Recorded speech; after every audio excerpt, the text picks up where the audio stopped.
those of us who, thank you, those of us who may have served there, those of us who have family and friends who've been there, may have lost family and friends. I think I speak for the entire panel and a lot of other military folks on here who, if anyone needs anything, please, we are a community.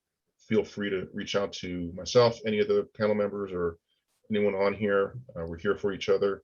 I'm going to put a list of resources here in the chat that is, important for us to have. And then those of you who might have Afghani interpreters you might know, there's a list, there's a spreadsheet of resources that are there to help some of those interpreters. So, please capitalize on that. Again, we're all here for each other. So I want to take a moment to say thank you to everyone for calling in and taking this opportunity to join a webinar. We have great panelists here, and it's going to be an amazing discussion. These panelists have amazing careers, both in and out of the military. They have created their own businesses after their time in security, and we're going to hear from them, what it took to start their businesses, some of the hurdles they faced, how they overcame those hurdles, and just any insights they have. If you have questions throughout this, please feel free to post them in the chat. We want to make sure that, these questions get answered. We want to hear from you.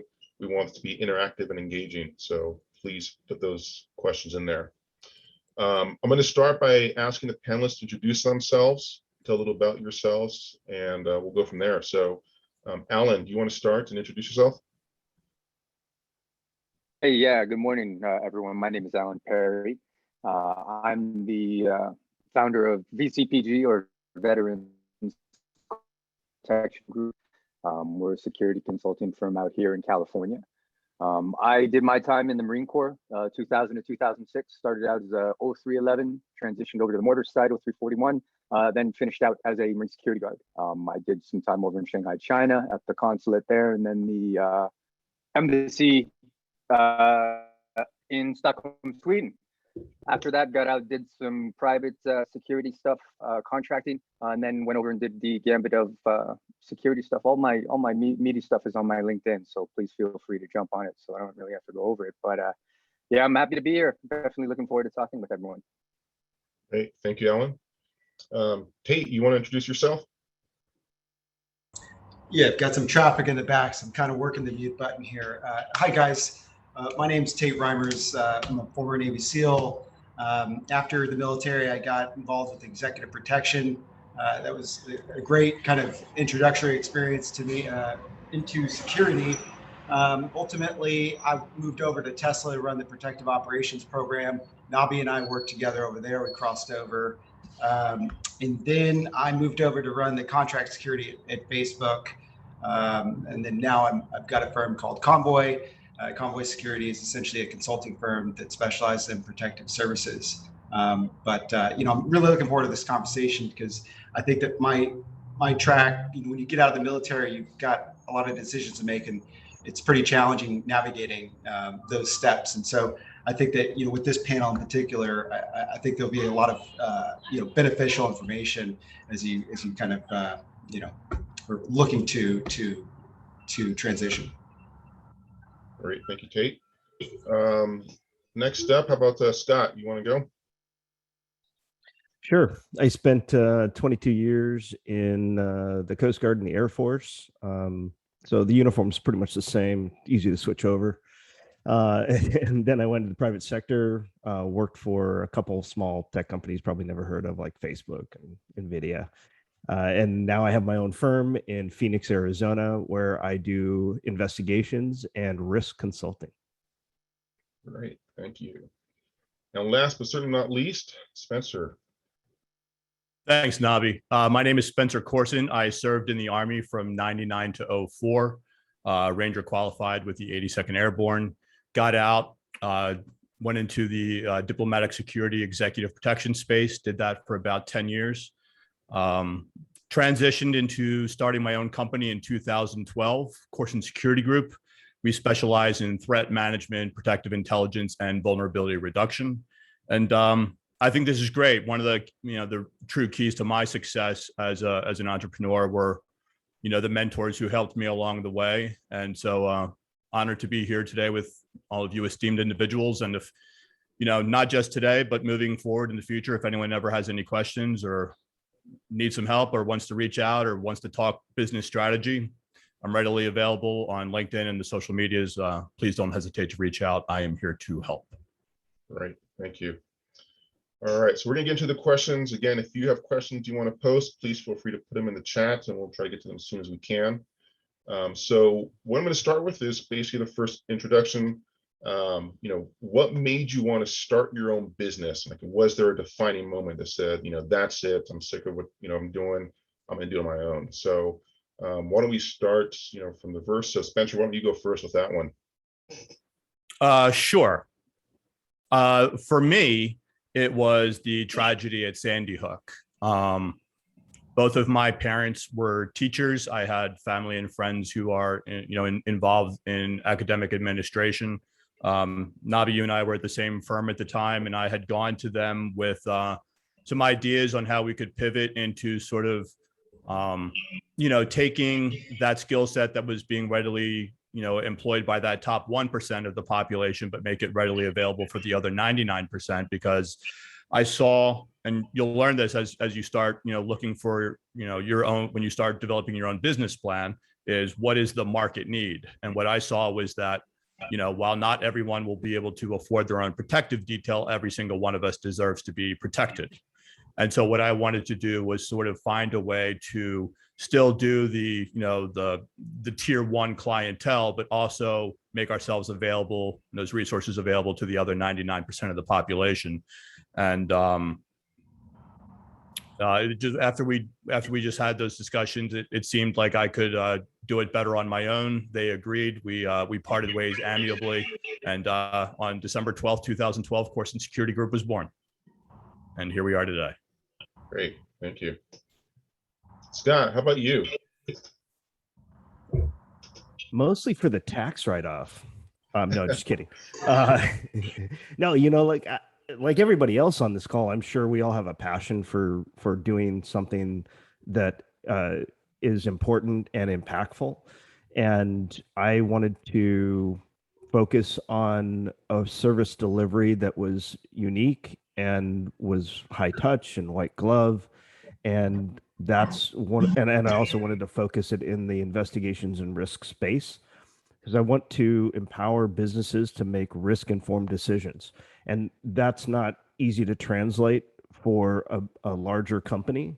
It's something that's much more intimate. And it was basically because I had seen, kind of similar to Spencer, a lot of people are out there and they just want their problems solved. They just want to be safe. I wanted things to just go away. I don't want to be in the situation I'm in. So how do we do that? It's not something that you can kind of do en masse. So I decided that I would pivot out and do my own thing, and it's terrifying, but also exhilarating. Thank you. Tate, how about you? What made you want to start your own business? Yeah, I mean, I think for me, since the onset, I've been intentional about my experience. I mean, I've obviously worked at EP, I've worked on the contract side, I've worked on the client side. And I frankly, I wasn't that impressed with what I saw, from the vendors. And I know where the pain points are. So essentially, it's kind of a market analysis, right? You're kind of figuring out, hey, who are the competitors in this space, and what are they doing right? What are they doing wrong? And I thought I could iterate better, and that's what I'm working on right now. Great. And Ellen, how about you? My story might be a little different. I was burnt out. I had transitioned out of the Marine Corps to Gavin and Becker was the first company that I worked for in the EP side. Great foundational experience there, but I made a lot of mistakes during my contracting side, in the private sector here in the US. And over that time, by then I was just burnt out in September of 2018. So at that point, I kind of went back to the drawing board and thought about a lot of things, and just decided that to do something different had meant that I would have to go into an area that I had no idea what I was doing. And at that time, 2018, October, VCPG was born. And it was mainly because I just needed a reset. But I didn't want to work for someone else's dreams. I didn't want to do all this traveling, do everything that I was doing at the time, but at that same point not be able to live my own life. So that was my moment, my epiphany. Great, thank you. Well, let's transition to, like, all of you have your skill sets, and how did you choose what your business was going to be focused on? Was it based on experience, vision to see the gap in the industry? Was it something else? Like, how did you choose your business? So, Tate, why don't we start with you for that one? Yeah, I mean, I've been very focused. Obviously, in the SEAL teams, there's a tactical element there, executive protection, protective operations. I started to build my groove. The Facebook gig was essentially, owning a P&L. That gave me a lot of good management experience, and that was what I felt I needed, to build a company. So it's just, you got to kind of figure out, where your strengths are, what you're good at, and where you want to focus. I mean, I think initially in security, there's investigations, there's technical security, there's physical security, there's really the gamut. And I think when you go in, you're trying to figure out, you want to know everything, because that seems like a beneficial thing to do. But at some point, you've got to start to hone in and specialize. And I think that you can really start to bring value once you do that. Great, thank you. Spencer, what about you? How did you choose what you're going to focus on? Well, I chose where the money was.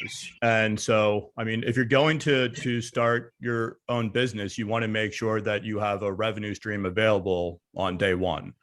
And so, I was never the best soldier. I was never the best protector. I was never the strongest, the fastest, the smartest, what have you. But what I always did exceptionally well was network.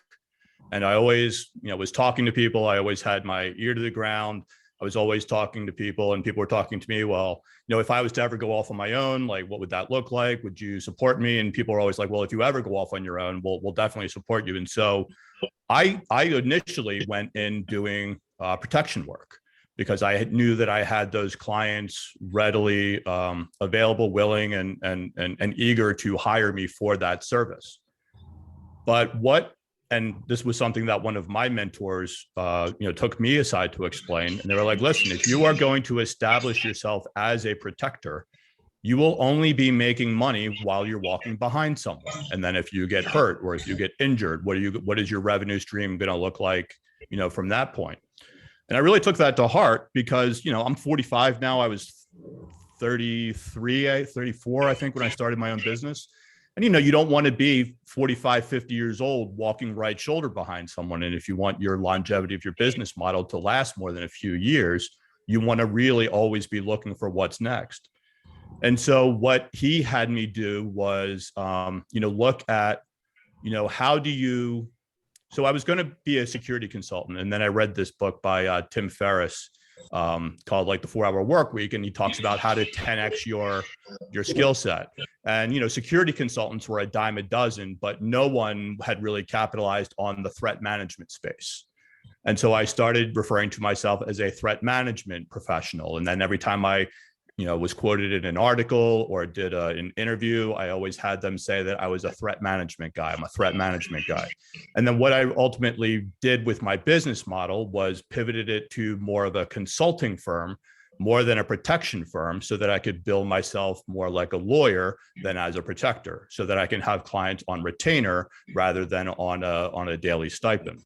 And so I think that anytime you start your business, it's good to get that initial foothold, but don't get so pigeonholed on that initial entry that you cut yourself off to other options that are available to you.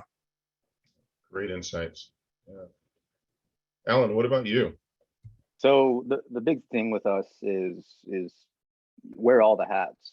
I came from an EP background, and then going into a security company thinking, well, there's no way that I'm going to be able to go after all these tier 1 clients that I used to work for. I have nowhere near the infrastructure to handle that, or the know-how. So it was starting from event security. That's where VCPG got their start. We started doing a ton of events, and the events got bigger, large scale, and that was the volume for me. COVID hit, events died, we had to pivot.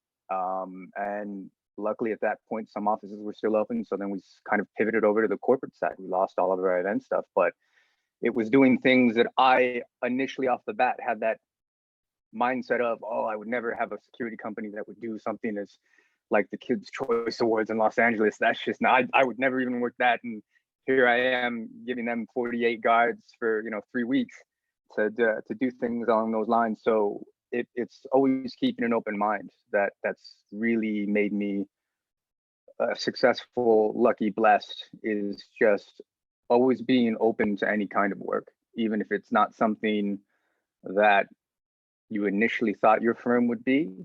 If you've got money coming in, that's money you didn't have. And at this point, with especially California being as unstable as it is, open, close, what are we doing over people now over 1,000? Now you have to show proof of vaccination, so it's just more pivoting that we have to do. So, that would be my advice on that. Right. And Scott? I'm thinking about this in a generalist versus specialist kind of concept. And what I think I'm working towards is a specialist, but right now I'm being a generalist because I'm trying to figure out who my market is, trying to figure out who my clients are going to be and where the revenue is going to come from. Because to Alan's point, revenue is king, right? So while being a specialist is not bad, I think when you're first starting out, be a generalist and do everything in your business. So you can figure out, is there a process that I like or that I don't like? Is there a process that needs to be fixed or that's broken? What's my bill rate for these things? What's the industry charge for other things? And when you start doing that, you start learning about, because doing it for somebody else or in-house or in an employee or an IC type role is way different than doing it as the business owner. And it's because you see when that cash flow goes out and there's no return, or there's very little return, or what, did I just cut myself off at the knees because I really need to work and I'll work for less than what I think I'm worth. Right. And so that's where I'm at in my transition, 4-month-old, 5-month-old business, is trying to figure out, am I a specialist or a generalist? Now, there are things I specialize in that other people in my market don't specialize in.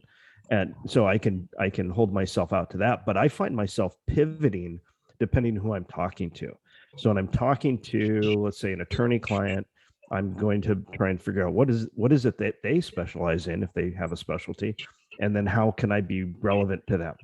And so I kind of go through this, I spin the wheel, and figure out, okay, who am I today? And okay, I need to be this person today, and then apply it. Yeah, but Nabi, I think that point can't be underscored enough. It's particularly in the beginning, maybe even now as we're kind of, coming out of the pandemic, is essentially you're testing, right? You've got your scope of services and you're starting to dial that in, but it's beneficial to try things that are maybe a little outside, because you might kind of catch a groove. I mean, I did a placement deal with a guy that I didn't expect I would be doing that, but there was a client need. I found the solution. I learned how to do a placement contract, and so I'm better for it. Maybe I'll develop that business. But that's kind of, I think, how it is in the beginning, until you can back yourself into that revenue model. All right, thank you. And so what were some of the challenges that each of you faced as you started your business? All right, like what did you have to overcome to even get things off the ground? So Well, Spencer. I mean, I'll jump in here because Scott, I was exactly where you were about 12 years ago, where I wanted to work, but I also didn't want to cut myself off at the knees by doing things at a cheaper price than I knew that I was worth. I took a bit of a risk, and I was single and I didn't have a family and I didn't have kids, so I could afford to take that risk. But while everyone else was cutting their rates, I doubled mine, because what I would rather do was have 1 or 2 clients a month who are paying me a high-end premium, rather than have 15 clients who are paying me a nominal fee. So I would rather work less, make more. But you really have to stick to your guns with that. And there's a great book by Chris Voss called Never Split the Difference. It's a negotiation strategy book. I wish I had had that book 12 years ago because it really would have helped. But sometimes like saying no, like, hey, I have clients who come to me all the time and they want to, and they say, hey, can you do this, this, and that? And then I send them my retainer agreement. And then they come back and they're like, well, you're a little outside of our cost. I'm like, listen, I am happy to provide you with a referral to a service industry that is more in line with your particular need. And then they go, nah, we probably should just have you. I'm like, okay, let's move forward. But one of the hardest things to do is bet on yourself. But I promise you, you're worth it. And as you navigate that, am I a generalist or am I a specialist? There's that old saying that, there's you're the jack of all trades, but the master of one. But the end of that sentence is a jack of all trades is a master of one, but a jack of all trades is better than a master of one. And the more that you can look at a problem, every veteran knows how to reverse plan, right? What is the problem? How do we reverse engineer the solution? And just because you may not know how to fix the problem, you most certainly can put together a team who can. And as long as you kind of identify that, overseer skill set, which is, sometimes difficult for the enlisted of us to see ourselves more like as the officer role. But the more you have faith and confidence in your own ability, and the more that you don't, negotiate against your own best interests, long term, the more successful you will be. I just want to, I think what Spencer said there was really good, because he's essentially negotiating his way into the business. And the Chris Voss book is really good. There's on the Masterclass app, they have a course, and it's totally worth it, because essentially you get into some of these conversations, and if they're particularly thorny clients, like Facebook is calling out, that was a very difficult thing, and so you've got to know how to handle yourself at the table. So I just want to echo that. Alan, Scott. Hey guys, so a big thing that I wish I knew this years ago when I got out of the military, going into the private sector, the corporate side, was, and I just heard this in passing, not even from the source, but it came from Alana Forrest. She's a huge player in the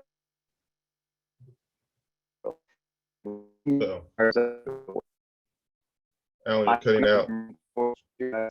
I was, top dog, alpha male, just like 99.9% of Marines. And let me tell you how much of that, oh my.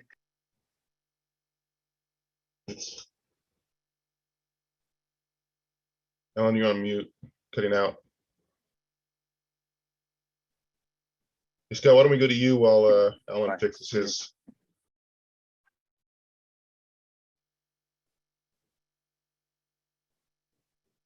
Uh-oh. Hey, Scott, why don't you go and chime in? Tell me the question again. I got distracted. Yeah, what were some of the challenges that you faced? Yeah, thank you. So for me, it's new market, and now I'm not associated with a known brand. And so coming into, leaving California, we left California at almost the height of the pandemic last year. And then transitioning to a space that was brand new to me, and getting to know people and getting out there, I spend most of my time having to network, which is fine because I like doing that. Obviously, I love coming on these kind of things, doing virtual networking and so on. But the most difficult thing for me was having to develop this new network of people that are going to pay you money for your advice or for your activity, your services, and getting to know who's who, and then having them be to know, like, and trust me. And that's something that I don't think will ever change. As I grow, I want to be involved in international markets. So we're always going to have to figure out how to be known, liked, and trusted throughout our network. Yeah, I think that's a really important topic to kind of like drive home is the business development side of the model. How do you get your clients? How do your clients find you? Initially, I thought, clients would just like kind of Google, security expert LA, security expert Austin, Texas. And that's really when you start, look, if you're running like, your lower echelon type program, I'm sure that's how some people would find it. But as you start, moving up through the ranks, like the Facebooks, when they're looking for an executive protection or a threat management team, they don't go to Google and call the first result. They reach out to Apple, they reach out to Salesforce, they reach out to other peers in their own vertical, and they say, hey, who are you using? And so 95% of my business model is referral driven. And so when I start doing a lot of my networking, I'm not networking necessarily with other security professionals. I'm networking with other power partners. I'm networking with lawyers. I'm networking with public relations firms. I'm networking with crisis management firms. I'm networking with financial advisors.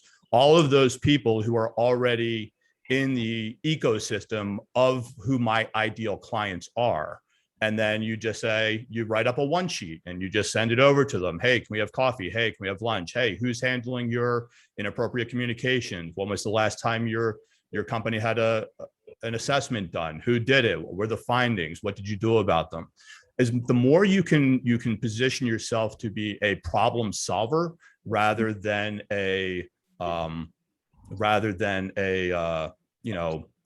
cost to that business, the more that you can position yourself to be a benefit to the service model that they're bringing to market, or to ensure the certainty of safety for their family, the more people will start reaching out to you, because that's ultimately how they want their own lives to be lived.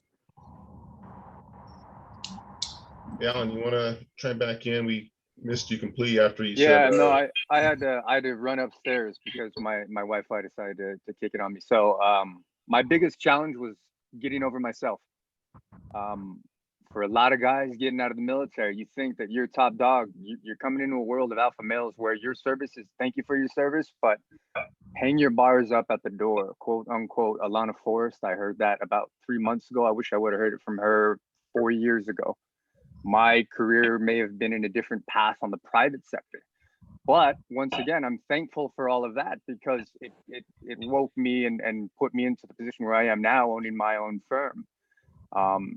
Being humble was the biggest challenge. Being humble, realizing what I thought I knew, I really didn't know, and then going back to the drawing board and relearning and being open to outside thought. And just getting past that. Once I did that, and then had kids, obviously the whole environment changes for you, and everything doesn't matter at that point except family, loved ones, friends, etc. But yeah, that was my biggest challenge, was getting over my ego that I had built up over years on false pretense and a bunch of other demons that I guess I was carrying around, because I had held the EP title to a standard that had been glorified for years and years, from Hollywood to people that portray our industry in a different light, to Hollywood, just basically the bodyguard structure. So that was my biggest challenge, guys. Thank you. So again, guys, if you have questions, please feel free to put them in the chat. We definitely want to hear from you, make this interactive.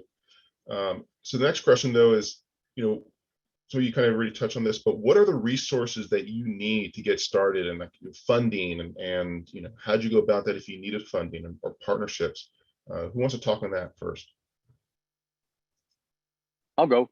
Yeah. On the funding side, at the time, to get a business license, a PPO, the licensing along that line, the biggest expense I ran into was the insurance. I didn't want to take out any loans or any, I wanted to own my company. So I initially started with a business partner of mine, a friend I served with in the Marine Corps MSG battalion. He's now in Tennessee. I bought him out after year one. Yeah, that's where I am with the finance side. But ultimately, I just didn't want to worry about all the COVID loans and all the payroll loans that could potentially come back, and you have to pay those back. So I stayed far away from it. Spencer, what about you? Did you have any? Yeah, I mean, I really think it. I mean, I started my business for $500 with LegalZoom, a domain from an Australian domain provider, and my very first website I built myself on iWeb. That was really all I needed. And even if you go to my website today, it's a one sheet. It's this is who I am. This is what I do. This is how you can reach me. And listen, you're ultimately your website is just legitimacy. You don't need to have all the bells and whistles on there about what you're doing and who you are. Don't have all like the cool guy photos about, you know, you with like, I can't tell you how many people reach out to me on LinkedIn looking for a job and their profile photo is like them in a Ford F-150 with like an MP5 out the window. I'm like, that's not what we do. That's not what we're looking for. Like you're not the right thing. Like less is more. Get yourself a domain so that you can have a legitimate email address, because no one's going to take you seriously if you're communicating with them on a Gmail or a Yahoo or an AOL email. And then the best thing to do is invest a little bit of time into having someone look at one, I would say an executive summary, a one sheet of who you are and what your services are. So that when someone reaches out to you, you can immediately send them out an overview of who you are and what your services are. Two, I would have someone help you to come up with what your service agreement is going to look like so that it is legally viable and in line with what their lawyers are going to look at and review. Have a confidentiality agreement in place. And then ultimately, you just want to make sure that you have talking points in place so that when someone calls you and says, hey, here's my problem, can you help me? You have 5 bullet points that you can, you know, speak to with intelligence and confidence and poise, so that when the topic of money ultimately comes up, you feel confident in asking for what you're worth. But if you go out there half-assed, you're going to get a half-assed response. But the more that you can promote, your professional presence in that space, the more favorable that return will be. And yes, things like insurance are important, but you really only need the insurance if you have the job. Get the job first, and then start working on the back end. If you build it, they will come. Tate, what about you? Yeah, that's really well said. Everything that Spencer laid down there. With these types of models, these agency or consulting models, they're really low overhead, deals. So I've been able to self-fund it. I mean, licenses, this is a few $1,000s at most. It's amazing what you can do, with technology and a light tech stack. There's ultimately, if you're looking to scale nationally, build out a network model, you're probably going to need to seek, venture funding or private equity or something. But, I'm not quite there yet. Okay. Scott? I think, to echo what Spencer was saying about those very specific things that you need done, I don't do them yourself. We're not marketing experts. We're not legal experts, unless that's what you do. But there are other veteran-owned companies that do this. And by the way, that's the best way to go, because they get you. They understand when you say, yeah, this is my approach to business and this is what I want to do. I'm involved in a program, and we'll share links to some of these suggestions in the future, but I'm involved with a program called Bunker Labs. And I'm amazed with the other veteran entrepreneurs out there that have businesses that specialize in these kind of key aspects that Spencer very correctly pointed out. Depending on what you do, those are kind of the component parts.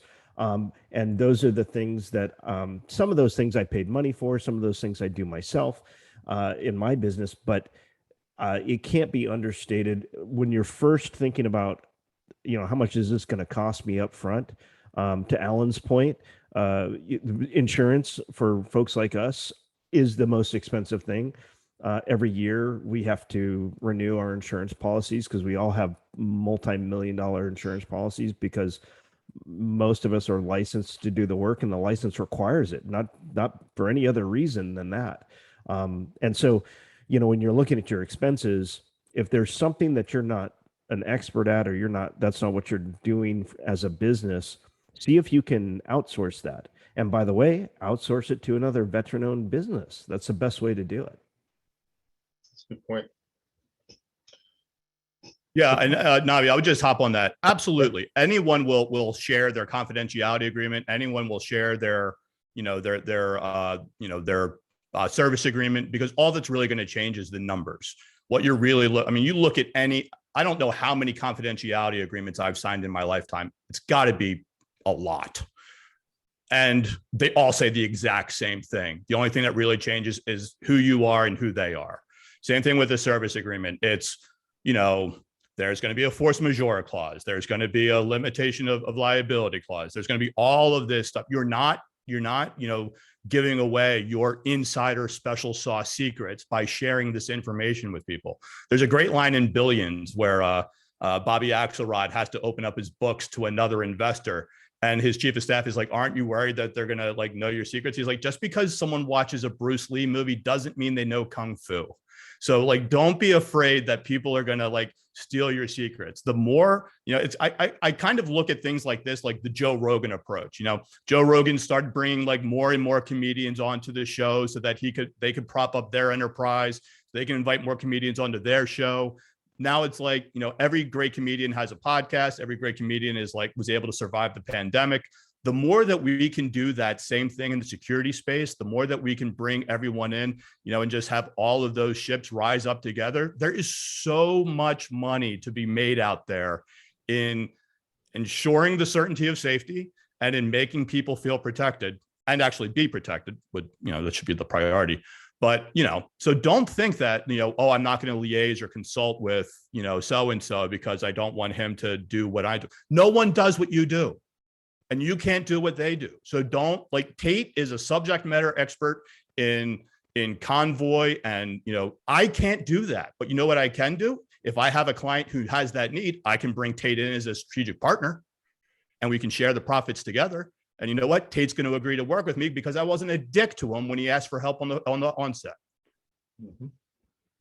Hey, Tim, we have a question from Greg Snyder who says, when starting out the first few years or when facing a down quarter or two, how have any of you managed pressure from family or friends to quote unquote get a real job? Well, ideally, you might have a day job. That's how I started. I incorporated in 2020, and I was still employed. So that's really nice if you can, basically start as a side hustle, and then, as you start to catch traction, then you make a movement. But curious what the other panelists have to say on that. Yeah, Scott, what do you want to go? I don't think there's anything wrong with having a side hustle. The world is upside down right now. Now we should be thriving in that world, and many of us do, but there's nothing wrong with if something's not working out, something's not connecting, finding, real employment or, full-time employment or part-time employment and having a side hustle. There's nothing wrong with that, but do what is right for you at that time, and just understand that those moments come and go. I saw a study that said many entrepreneurs are going to step out of their employment, become an entrepreneur for X amount of years, and then they're going to go back into being employed. So there's nothing wrong with that. We're going to go through these cycles. Just because we become entrepreneurs one day and are for the next 10 or 20 years, if you can make it a career and it is what makes you happy and healthy, then that's ideal. But don't worry about what other people think. If they're like, oh, well, he left this company to become an entrepreneur and now he's failing. Don't compare your today with somebody else's tomorrow. Just don't. You will find, we need you in the economy kind of thing. The economy is crazy right now. It's going to be crazy in the future, even more crazy. Sorry, this is just a preview of the 2020s for us. But there's nothing wrong, I don't think, with having this as your side hustle and then being employed full time. Hopefully that answers your question. Great. Alan, Spencer, either of you want to chime in on that? Yeah, I'll jump in. Never put all your eggs in one basket. I have right now probably like 5 different ventures going from. So I have like Coursen Security Group, which is like the threat management company, but then I have the book. So that's another passive revenue stream. I have the podcast. That's another passive revenue stream. I'm in production, trying to pivot the book into something else, maybe like a TV show or a Netflix deal or something. But then I have like Coursen Enterprises, which kind of offers like seed investment to other startups. So always have multiple things going. What I don't recommend is like driving Uber while you're also trying to like build a security company. But maybe while you're building your security company, you're also, contributing to articles, or you're also like, I'll tell you right now, if you're a business owner and you're not on Harrow, you're losing out on a market share. Harrow is help a reporter out, HARO.com. It is a free service. You can sign up for it to come to your inbox as many times as you want. And what these reporters do is anytime that they're doing a story on something that may relate to your particular subject matter expertise, you can write into them with your feedback, your insights, your answers to their questions, and then they will promote your brand. So that way, when someone starts, there's a reason why if you type in threat management, like I'm one of the first results and it's mostly because of how many backlinks there are that reference me as a threat management guy. And that's free advertising that you will never get any other way. And it doesn't cost you anything more than a phone call or a quick email to a fellow reporter. And then once you start developing those relationships, they will in turn just start calling you directly for their comments or questions or whatever they have. But the more that you can, in everything you're doing, as a business owner, it's mission first, but it's business always. And the reason you are in business is to make money.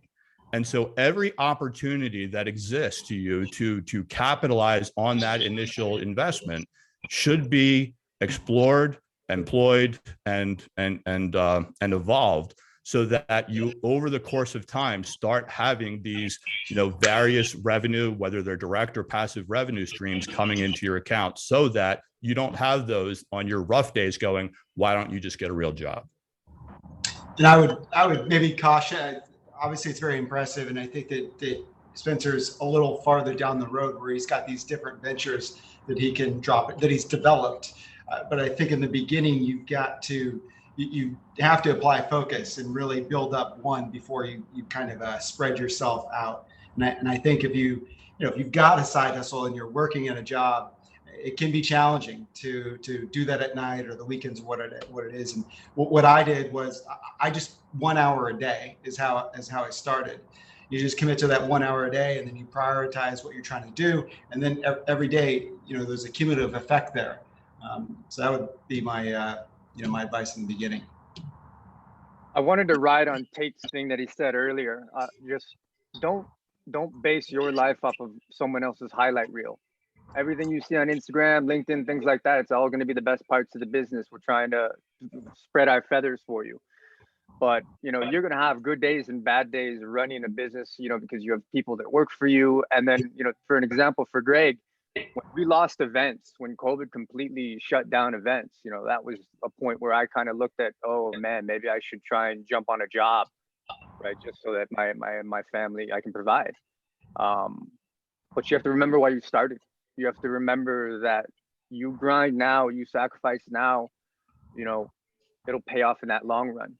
Pivoting from events to corporate security, was a godsend. And now we're at a point where my firm no longer does events. We're trying to get away from every kind of event stuff, because we're now in a model of doing residential security, corporate security, and slowly trickling into executive protection. But it's if you can remember why you started and understand that you have to grind and you have to push through the suck, at the end of it, it does pay off. It does. It takes time, but it will. So it's faith.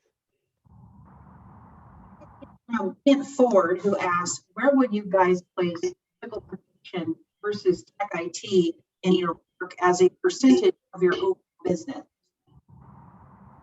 Didn't hear. So the question was, where would you guys place physical protection versus tech IT in your work as percentage to your overall business? I could jump on there real quick. I don't do any IT stuff at all.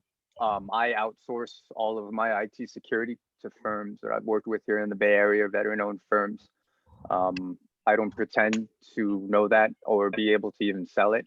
And I wouldn't want to give any of my clients or potential clients misinformation. So it is 0% of mine. I do all physical security, residential, corporate. So. Does anyone do any IT or technical security measures? What I'll say, Nabi, is probably 40% of my business is related to cyber on the investigation side. No, not so much tech or IT. Right. But I do talk with people about cyber risk and business email compromise and things like that. That when they have challenges in their business that maybe have some type of cyber component. But not the heavy hardware type IT and tech business. Yeah. I think that maybe it doesn't sound like that's in anyone's scope of services. And if that came at me, I would essentially refer them out to someone that was best to service that. Yeah. So what future plans do you have for your businesses, and how have you developed those future plans? Scott, you want to take that one first? My favorite topic. Let's talk about the future. For me, it's figuring out where's the market going in the future. And as far as investigations are concerned, I think we're going to see investigations go along the line of where kind of 50% of our workforce is going, which is remote. We're starting to see that with big brands like Walmart. We're starting to see that with insurance companies. They want people in different regions in the world. And I'm just speaking specifically for investigations. Your geography is not as important as your specialty. So I see, for me, in the future is being able to levy relationships, because sometimes you need somebody to actually go physically interview somebody, physically collect evidence, whatever it is. And sometimes you don't. So you got to leverage technology and relationships. And that's why I love seeing folks on here from our friends from Kenya, our friends from the UK. And because I mean, that's the power of ASIS International. The reason why we went away from what ASIS stands for as words to involving the international community is because I think that's how investigators are growing. More people are comfortable with doing these kinds of briefings or these kinds of having these kinds of digital conversations. So, kind of short term, I think will be a much, and there are clients, attorney clients that I've never met. Yet they call me and we do virtual things like this, or they email me. And so having a good grasp of technology is really important for me, but I'm mindful that I have to have my global connections because there has been times where I had to reach out to people in Europe and people in Africa, people in South and Central America, people in Asia, because when a client comes to you and they say, hey, I've got this problem in China. How do we solve that? Well, I'm not getting on a plane to go to China. I don't know about y'all, but that doesn't mean you can't help. I'm sure Spencer gets a ton of these calls where they're just like, I don't know what to do. Help me. So I'd love to hear what Spencer has to say about that. The future is always based on who's willing to pay for you to fix whatever problem they're facing that day. Before COVID hit, I was doing a lot of physical security assessments. I was doing a lot of litigation support. There was a mall, a couple was carjacked in a mall in New Jersey, and the husband wound up getting shot. And so I came in and went through the policy and procedures for the guard company to see if they were doing everything right. But then when COVID hit and nothing was then, everyone was out. So no one was having audits done of their security business. I was like, all right, well, that's 30% of my business model. Where is that going to go next? And what it immediately pivoted into without me really having to do much work to envision it was employee terminations. because now all of a sudden everyone was like if you're a law firm that had 500 people but only 10 partners, well, now all those paralegals are fired, all those receptionists are fired, all those assistants are fired. And so the employee termination protocol became a very real concern. And not just at like the local law firm level, but also at like the corporate level, because if you are a fired Amazon employee, now you're not going to go target Amazon HQ, you're going to go target Bezos's house. So being able to be nimble yet professional, but still having that willingness to pivot will ultimately enable you to endure whatever the future may hold. But everything is interrelated in the security space, whether that's the physical space, the threat space, the Internet of Things space. A lot of cybersecurity concerns that went from the mainframe being hacked to now just hacking someone's individual laptop, because by getting access to that, you can then have access to everything. So just, staying relevant, staying current, staying nimble and flexible and yet professional in your deliverable will ultimately enable you, I have found, to be able to stand the test of time. Tate, what about you? What do you have planned for your future? You're on mute. Sorry, classic. Yeah, the future's definitely a little bit of a moving target, but it looks very chaotic, and there's a very complex threat landscape. And I think that you've got to fashion yourself and your business model so that you can, you can solve some of those problems. Right now, we're just a consultancy, and we're looking to move more into an agency model, and then ultimately into a modernized security platform. One of the things that I've looked at, one of the ones I like is Compass Real Estate. I'm sure you guys are familiar with that, how they've disrupted the real estate market. And we're going to do the same thing in the security market. I think that that'll be beneficial for not only the clients, but also the folks that work that work for the company. I think there's some empowerment and things that aren't, some empowerment features that aren't really in the industry right now that we're looking to do. So yeah, there's a lot going on. Great. Alan? Plans for the future, the company is just going to keep trucking along, doing what we're doing. We're having fun. We're dabbling a little more in our firearms program. We're going to get a little bit more into some training just on the first aid side. But other than that, it's just kind of staying in our lane, helping out where we can, networking every day, learning. But yeah, having fun with it. Great. All right, so in essence of time, I want to ask one last question. I think that would help a lot of people, which is, how have you defined your success as an entrepreneur? And as they're answering that, I'm going to put some links in the chat for everybody for resources so you guys can copy. But Scott, why don't you take that one first? How have you defined your success as an entrepreneur? Yeah, still working on figuring that out for myself. I love the question though, because then we can pontificate on what success means, and it's different for everybody, right? I think that's the challenge with setting goals. I was just reading an article about, rather than setting goals, you set up structures or you set up processes, because a goal, once you achieve it, it's kind of like, oh, well, I did that, and okay, now what?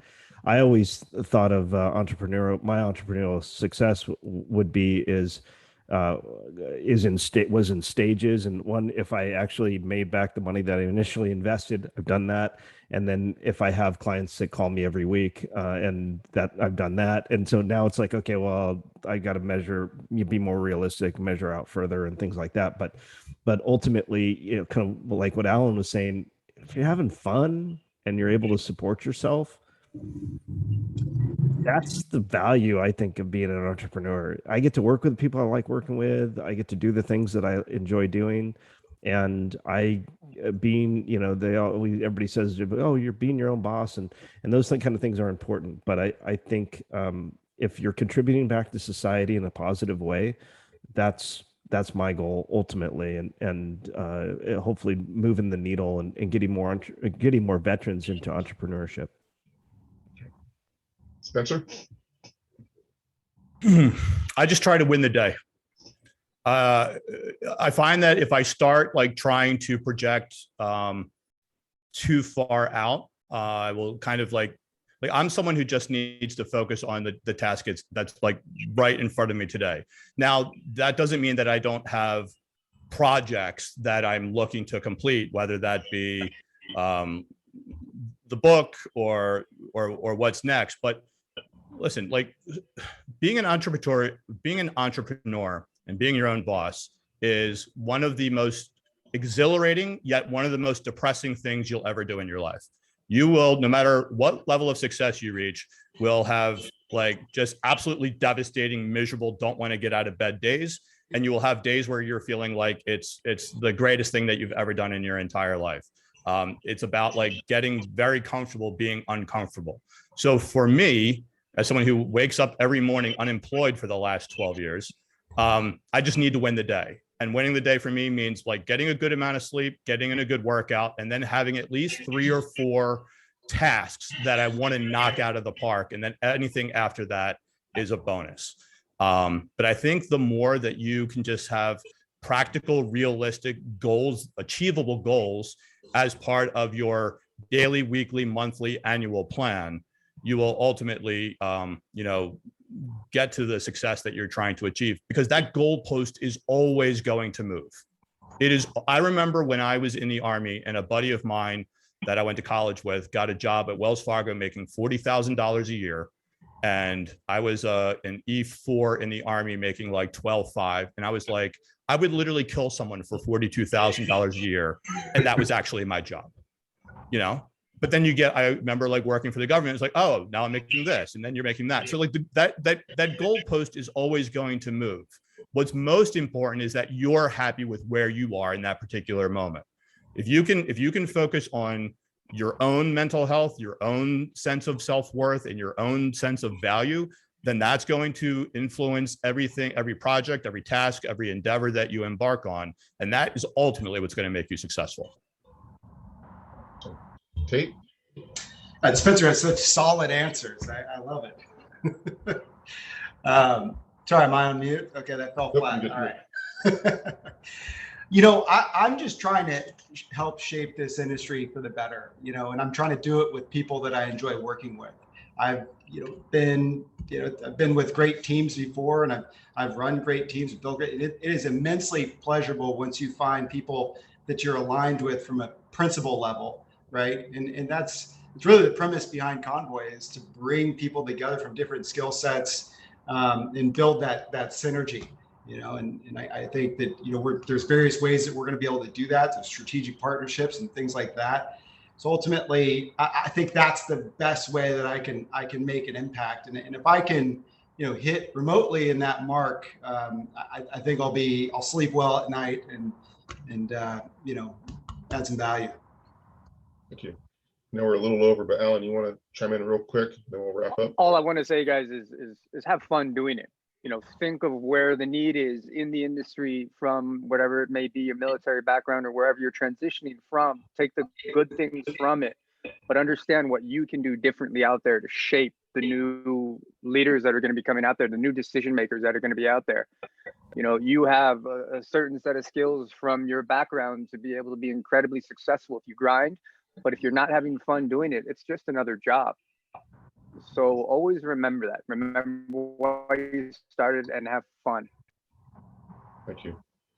All right, we feel a little bit over, but appreciate everyone sticking around. I really hope all of you, got something from it and get some insights.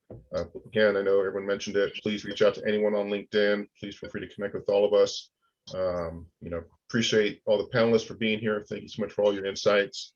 And all of you stay safe and healthy, and we will see you on the next one. So thank you, everybody. Thanks, Nat.